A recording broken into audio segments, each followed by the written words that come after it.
যাই হোক, দাদার গান টান তোমরা অনেক শুনলা। তো এবার ব্যাক টু পুজো।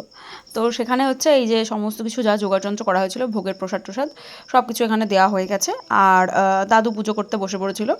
আর এরপরে একটা ব্যাপার কি, এই যে দেখে নাও এখানে আরতি হচ্ছে। আর সত্যি বলতে কি, মা প্রায়ই পূর্ণিমাতে একটু পুজোটা দেয়। আর এরপরেই দাদু আরতি শেষে এই যে যজ্ঞর এখানে সমস্ত কিছু যজ্ঞ, না না সরি গাইস, হোম, মিনিটাকে হোমই বলে অবশ্য, আমি একটু যাই হোক ঠিক আছে, আমার যে মাথা কাজ করে না সেটা আমি খুব ভালো মতনই জানি গাইস। তো যাই হোক, দাদুর এখানে হয়ে গেছিলো এটা কমপ্লিট, মানে পুজো প্রায় শেষ গাইস। না, ও একটা কাজ বাকি আছে, সেটা হচ্ছে এইবার দাদু নারায়ণের ঘরটা নাড়িয়ে দিল, মানে নারায়ণ এসেছিলো, এবার নারায়ণ চলে গেল। লক্ষ্মী বলছে ভাই কতক্ষণ আর কতক্ষণ থাকবা বাইরে। তো যাই হোক, এরপর পাড়ার লোক দেখো কীর্তন শুরু করে দিয়েছে।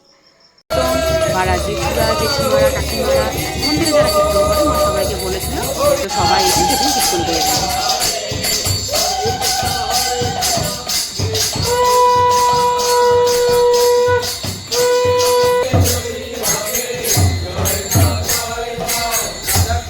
তারপরে শুরু হয়ে যাই হোক, হাই লেভেলের কীর্তন ডান গাইজ পাড়ার লোকের। তো আমি ওখানে সমস্ত কিছু প্রসাদ নিয়ে বসে পড়েছি দেওয়ার জন্য। প্রসাদ খেতে চাইলে কোনো একদিন আমাদের বাড়ি চল।